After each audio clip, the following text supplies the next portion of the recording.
जय माता दी। जय मां कामाख्या। कामाख्ये वरदे देवी नीलपर्वतवासिनी त्वं देवी जगत माता योनि मुद्रे नमस्तुते।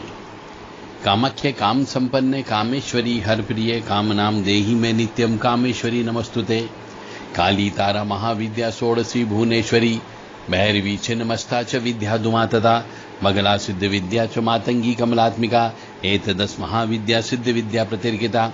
क्रीम क्रीम क्रीम ह्रीम ह्रीम होम होम दक्षिण काली के क्रीम क्रीम क्रीम ह्रीम ह्रीम होम होम श्रीम ह्रीम क्लीम ऐम सोम ओम ह्रीम कैल ह्रीम हस्कर ह्रीम सकर ह्रीम सोम ऐम क्लीम ह्रीम श्रीम हसेम हस्करीम हसेम ओम ऐम ह्रीम श्रीम क्लीम मातंगी देवी नमो नमः।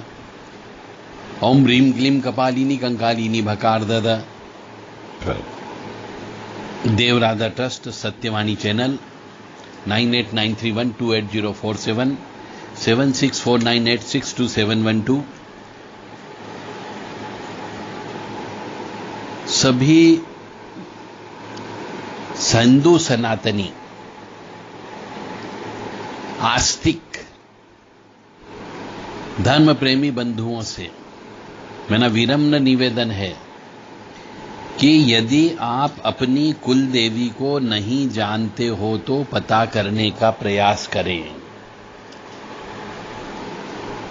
यदि आप अपने कुल देवी देवता को नहीं जानते हो, नहीं पूछते हो तो पता करके उनका विधि विधान से पूजन करने का प्रयास करें, अन्यथा एक्सीडेंट हो जाता है, लकवा लग जाता है, हाथ पैर टूट जाते हैं, मानसिक स्थिति खराब हो जाती है, ऋण चढ़ जाता है, पैसे की बर्बादी हो जाती है, घर के अंदर क्लेश रहने लगता है, अशांति रहने लगती है, दुख दरिद्रता आ जाती है, बीमारियां आ जाती है। यह कुल देवी की अप्रसन्नता का नतीजा होता है।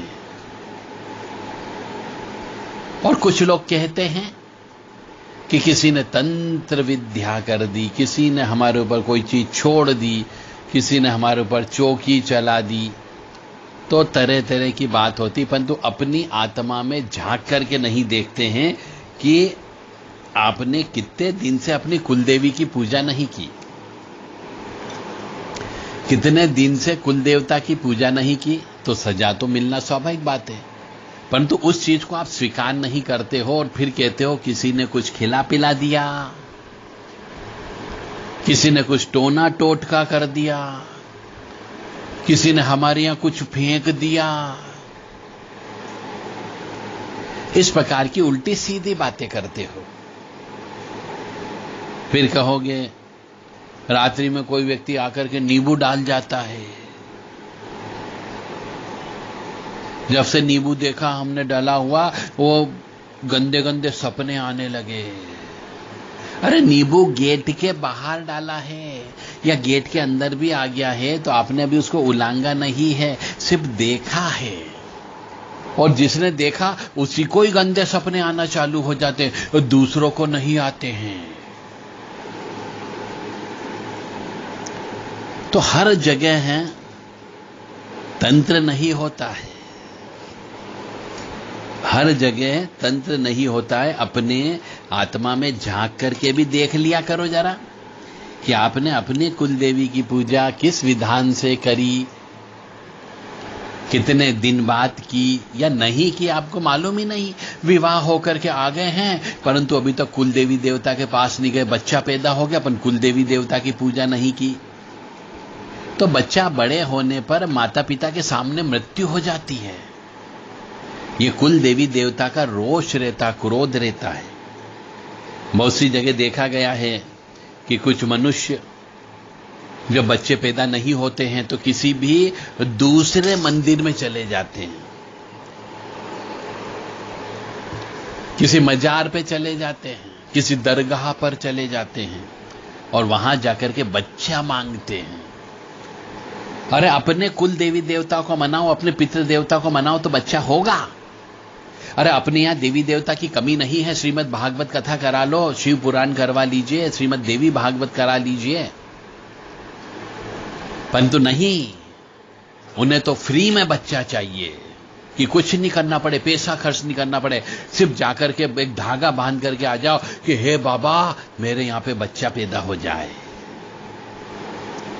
तो बाबा सबसे पहले बच्चा दे देते हैं आपको, क्योंकि आप जानते हैं वो कि जब तुम्हारा बच्चा जब वहां से आएगा तो वो बच्चे में हिंदू संस्कार कहां से होंगे।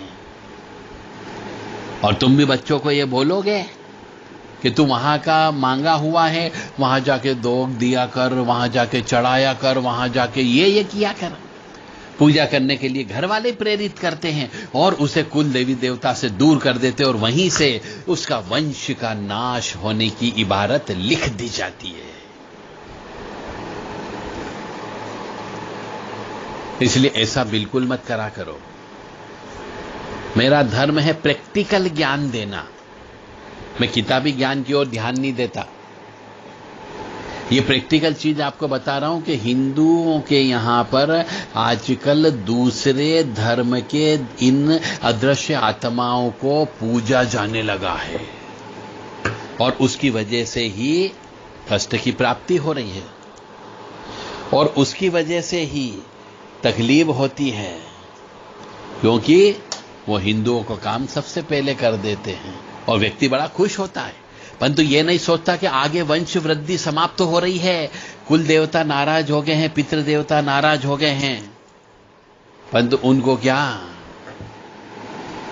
तो यदि कुल देवी की नाराजगी हो, कुल देवी का बंधन हो गया हो, कुल देवी के बारे में ज्ञान न हो, कुल देवी देवता आदि आपकी रक्षा नहीं कर पा रहे हो, कुल देवी की कृपा प्राप्त करना चाहते हो,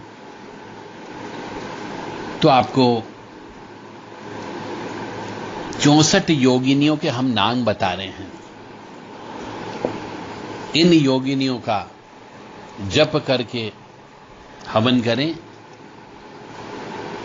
और कम से कम 1000 बार इनका जप करना चाहिए। 1000 और दशांश हवन करें तो कुलदेवी की कृपा प्राप्त हो सकती है। पर हवन करते समय ध्यान रखें, पूर्ण विधि विधान से हवन करें, रुद्र कलश की स्थापना करें, नवग्रह कलश की स्थापना करें, सर्वतोभद्र मंडल की स्थापना करें, 64 योगिनियों की स्थापना करें, गौरी गणेश की पूजा करें, सप्तघत मातृका की पूजा करें, क्षेत्रपाल देवता की भी पूजा करें, कलश रखें उनके नाम से, और वास्तु देवता के नाम की भी पूजन करें और विधि विधान से अनुष्ठान के रूप में ये पूजा करें ताकि आपके यहां पे कुल देवी की कृपा प्राप्त हो सके। कुल देवी के नाम इस प्रकार हैं, विभिन्न कुल देवियां हैं, ये कह लीजिए, या विभिन्न योगिनियां हैं 64 प्रकार की। इनकी पूजन अर्चन हवन करने से आपके घर की कुल देवी यदि कहीं पे बंधन में है तो छूट सकती है। ओम ऐं ह्रीं श्रीं क्लीं बहुरूपा देव्ये नमः। ओम ऐं ह्रीं श्रीं क्लीं तारा देव्ये नमः। ओम ऐं ह्रीं श्रीं क्लीं नर्मदा देवी नमः। ओम ऐं ह्रीं श्रीं क्लीं यमुना देवी नमः। ओम ऐं ह्रीं श्रीं क्लीं शांति देव्ये नमः। ओम ऐं ह्रीं श्रीं क्लीं वारुणी देव्ये नमः। ओम ऐं ह्रीं श्रीं क्लीं क्षेमकारी देव्ये नमः। ओम ऐं ह्रीं श्रीं क्लीं ऐन्द्री देव्ये नमः। ओम ऐं ह्रीं श्रीं क्लीं वाराई देवी नमः। ओम ऐं ह्रीं श्रीं क्लीं रणवीरा देव्ये नमः। ओम ऐं ह्रीं श्रीं क्लीं वानरमुखी देव्ये नमः।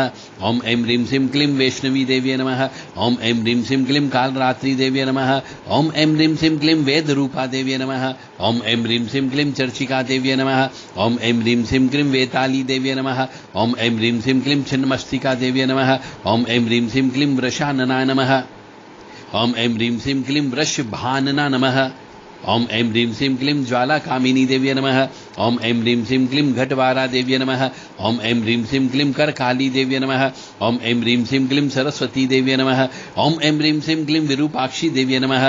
ओम ऐं ह्रीं श्रीं क्लीं कोबरी देव्ये नमः। ओम ऐं ह्रीं श्रीं क्लीं भालुका देव्ये नमः। ओम ऐं ह्रीं श्रीं क्लीं नारसिंही देव्ये नमः। ओम ऐं ह्रीं श्रीं क्लीं विराजा देव्ये नमः। ओम ऐं ह्रीं श्रीं क्लीं विकटनानाय नमः। ओम ऐं ह्रीं श्रीं क्लीं महालक्ष्मी देव्यै नमः। ओम ऐं ह्रीं श्रीं क्लीं कौमारी देव्यै नमः। ओम ऐं ह्रीं श्रीं क्लीं महामाया देव्यै नमः। ओम ऐं ह्रीं श्रीं क्लीं रति देव्यै नमः। ओम ऐं ह्रीं श्रीं क्लीं करकरी देव्यै नमः। ओम ऐं ह्रीं श्रीं क्लीं सर्पश्या नमः। ओम ऐं ह्रीं श्रीं क्लीं यक्षिणी देव्यै नमः। ओम ऐं ह्रीं श्रीं क्लीं विनायकी देव्यै नमः। ओम ऐं ह्रीं श्रीं क्लीं विंध्यवासिनी देव्यै नमः। ओम ऐं ह्रीं श्रीं क्लीं वीरकुमारी देव्यै नमः।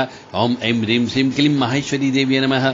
ओम ऐं ह्रीं श्रीं क्लीं अंबिका देवी नमः। ओम ऐं ह्रीं श्रीं क्लीं कामायनी देव्यै नमः। ओम ऐं ह्रीं श्रीं क्लीं घटाबारी देव्यै नमः। ओम ऐं ह्रीं श्रीं क्लीं स्तुति देव्यै नमः। ओम ऐं ह्रीं श्रीं क्लीं काली देव्यै नमः। ओम ऐं ह्रीं श्रीं क्लीं उमा देव्यै नमः। ओम ऐं ह्रीं श्रीं क्लीं नारायणी देव्यै नमः। ओम ऐं ह्रीं श्रीं क्लीं समुद्रा देव्यै नमः। ओम ऐं ह्रीं श्रीं क्लीं ब्राह्मी देव्यै नमः। ओम ऐं ह्रीं श्रीं क्लीं ज्वालामुखी देव्यै नमः। ओम ऐं ह्रीं श्रीं क्लीं अग्नि देव्यै नमः। ओम ऐं ह्रीं श्रीं क्लीं अदिति देव्यै नमः। ओम ऐं ह्रीं श्रीं क्लीं चंद्रकांति देव्यै नमः। ओम ऐं ह्रीं श्रीं क्लीं वायुवेगा देव्यै नमः। ओम ऐं ह्रीं श्रीं क्लीं चामुंडा देव्यै नमः। ओम ऐं ह्रीं श्रीं क्लीं मूर्ति देव्यै नमः। ओम ऐं ह्रीं श्रीं क्लीं गंगा देवी नमः। ओम ऐं ह्रीं श्रीं क्लीं धूमावती देव्यै नमः। ओम ऐं ह्रीं श्रीं क्लीं गांधारी देव्यै नमः। ओम ऐं ह्रीं श्रीं क्लीं सर्वमंगला देव्यै नमः। ओम ऐं ह्रीं श्रीं क्लीं अजिता देव्यै नमः। ओम ऐं ह्रीं श्रीं क्लीं सूर्यपुत्री देव्यै नमः। ओम ऐं ह्रीं श्रीं क्लीं वायुवीणा देव्यै नमः। ओम ऐं ह्रीं श्रीं क्लीं अघोरा देव्यै नमः। ओम ऐं ह्रीं श्रीं क्लीं भद्रकाली देव्यै नमः। इस प्रकार से ये 64 नाम है देवियों के। इन देवियों का नाम का हवन जप अनुष्ठान करने से आपकी कुल देवी प्रसन्न हो सकती है, कृपा प्राप्त हो सकती है। कुल देवी के द्वारा लगाए गए कुछ रुकावटें, वो सब रुकावटें क्लियर हो सकती है। और इनके साथ साथ आपको या जल जल प्रज्वल अग्नि रूपाय ओम होम ह्रीं श्रीं ज्वाला देव्यै नमो नमः। ओम होम,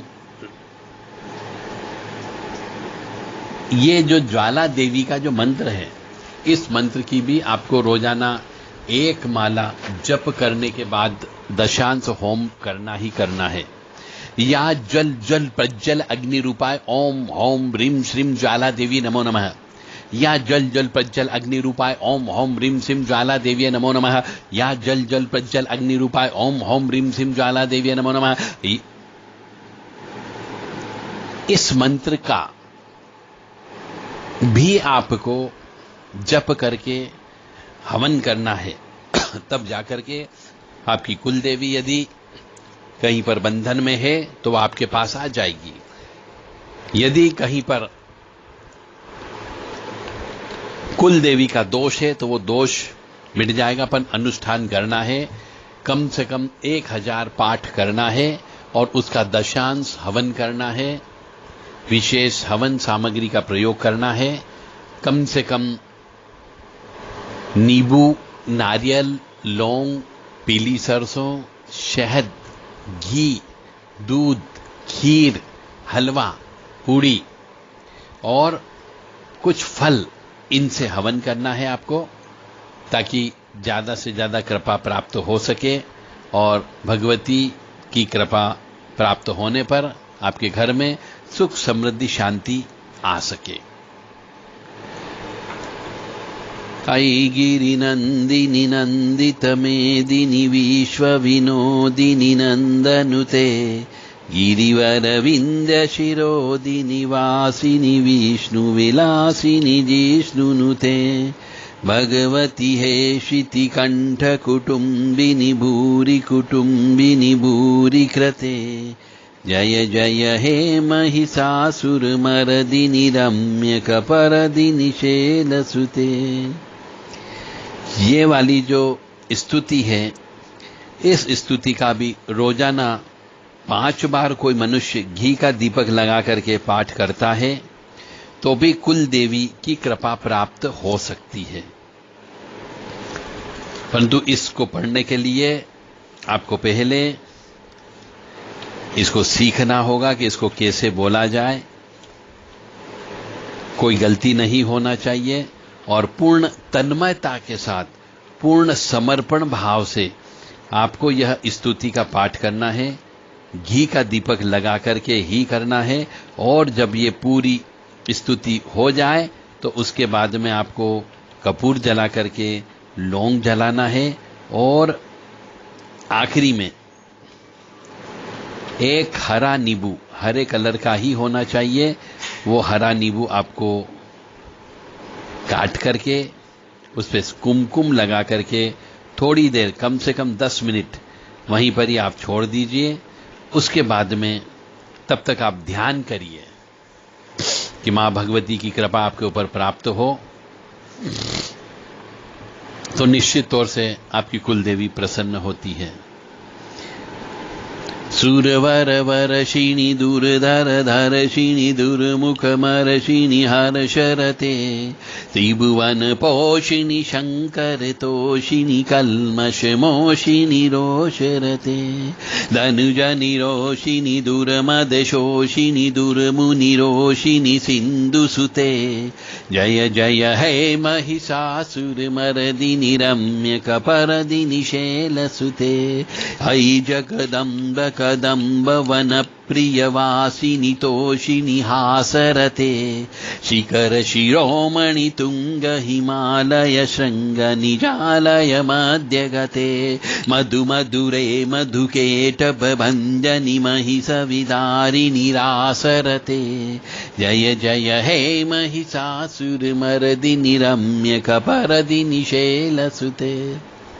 बिल्कुल पूर्ण समर्पण भाव से मां के चरणों में यह पुष्पांजलि स्तोत्र का पाठ करें।